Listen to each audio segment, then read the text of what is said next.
What's going on, sports fans, golf bettors? Welcome to my channel. If you're new, my name is Steve. I'm a professional sports bettor. I bet on golf, football, basketball. I made this channel a few months ago, covering some golf tournaments in the past. I guess we can kick off with a short snippet from my last video for the Tour Championship, where we had my favorite bet of the season. Roll the clip. And then my final outright, and this is my favorite bet of the tournament, probably my favorite bet of the year. Rory McIlroy, winner without starting strokes, plus 800. Yeah, so it was an awesome end of the season, but I mean, overall, it was just an amazing season in total. If you're new, you can follow me on Twitter. It's at Steve P Bets. Give away, my bets, sports betting content. I keep it all sports betting related. Don't worry about me tweeting nonsense. Don't do that. So I mean, my pinned tweet was just the recap of the PGA Tour 2022 season. I guess 2021, 2022, whatever. Last year's season. Finished up over 100 units, over 34% ROI. Really incredible. 18 out of 24 winning tournaments, 75%, as well as 10 outright winners. And, I understand there's just a lot of bullshit on YouTube, sports betting in general. All of these picks were given on a third-party website, on oddsjam.com. So you can go back and, I mean, they're all archived. You can see every article I wrote. Right. So, this isn't like BS. And that's also why I'm making these videos, because, a part of this channel is to help other sports bettors win. And the other part is to sort of, make an attempt to clean up this absolute, disaster of an industry that's filled with scammers and losers and, just generally utter nonsense. But that's neither here nor there for this video. But if you're not a subscriber, click the subscribe button, because, like I said, I will, moving forward, be making one golf video, one college football video, and one NFL video per week. And then, once the NBA gets here, we'll have a lot of NBA content as well. So without further ado, let's get into what you're here for, the Sanderson Farms. So I know a lot of you are here because you were readers, of my articles that I was posting last season on OddsJam. I posted a ton of articles, throughout the season, including, there was my Rory pick. I really enjoy writing. I really enjoyed contributing, to OddsJam. However, I just do not have the bandwidth right now to do so. I know a lot of you guys enjoyed reading it, and I would love to be able to continue to keep writing these articles, but, we're right in the midst of the busiest part of the season. NFL's in full swing, college football, and, I'm doing a lot of prep work for NBA, and then, college basketball is going to be here before you know it, and that's just every single day. So I just do not have the bandwidth at all to be writing these articles as much as I would like to. Hopefully I can get back to it once NFL ends. But for the meantime, you're going to have to make do with listening to me ramble on in YouTube format, for the next few months. So let's start with the outrights. First outright bet, Sam Burns at 11-1. I get it. He's the prohibitive favorite. Doesn't really take much skill to, bet the favorite. However, that being said, chalk in the PGA since the LIV came around and a lot of the top-end talent defected, chalk's been doing very well because a lot of these, mid to even like high-tier guys are gone. So there's a big drop-off between talent disparities in fields like this. We just saw it last week with Max Homa, where, he was the odds-on favorite and he won. Sam Burns was in the same situation last year here when he won. He was 10-1 in a similarly weak field, and he won. The only reason why he's not number one in my model is because I downgraded him slightly just for a potential hangover. coming off the President's Cup. But as long as that's not the case, which I don't necessarily think it's going to be, because he didn't even gain a point because he was paired with Scheffler, who really struggled. I mean, Burns was arguably the hottest player last week at Quail Hollow. Um, he just didn't score well because he was paired with a bad partner who had an off week.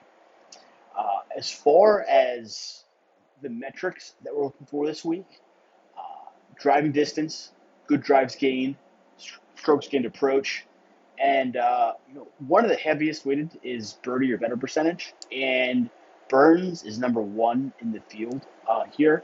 This is going to absolutely be a birdie fest. You're going to have to shoot in the minus 20s to win.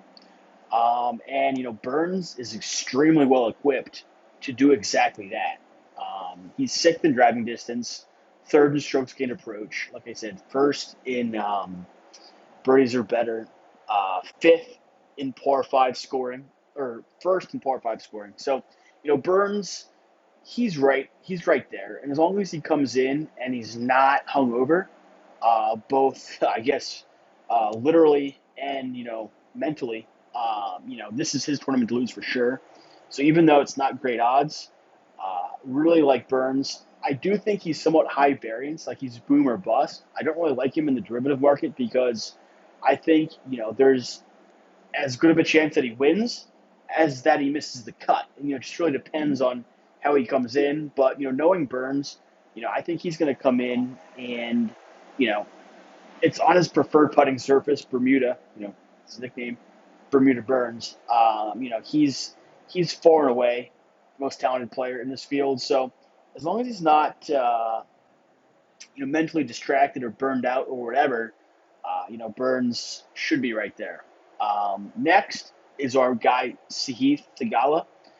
This is a guy who we were betting last season in the derivative market to great success, and I really believe that Theegala is going to be a major champion within the next 2 to 3 years, and he's going to absolutely get his first win on tour this season.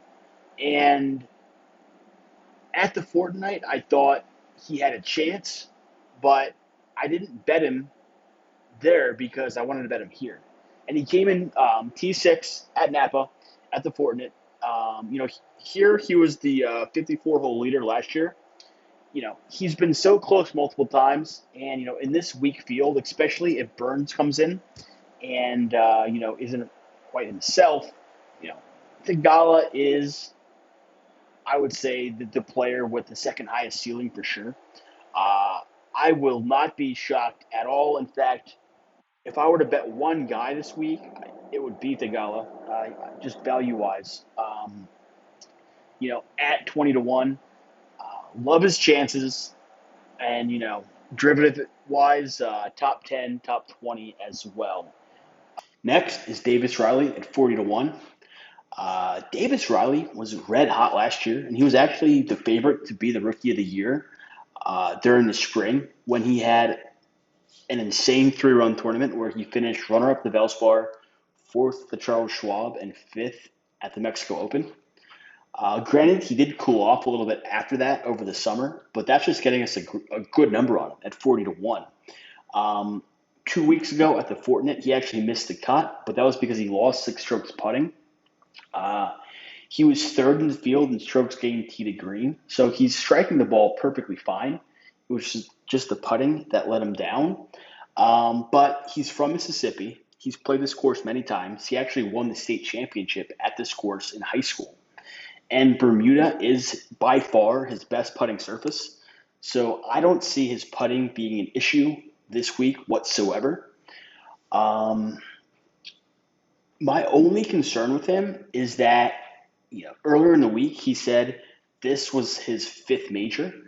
And, you saw with Spieth at the U.S. Open, he said that, a win there would have meant everything to him. And, whenever you see these guys put a ton of pressure on themselves and psych themselves up for, one given tournament, sometimes they underperform. So that's really my only concern with Riley. But, I think as long as he comes in and he's not super hard on himself, he definitely has the game to do well at this course. He's third in the field in birdies or better gained, which, like I said, is going to be essential. You're going to have to get low.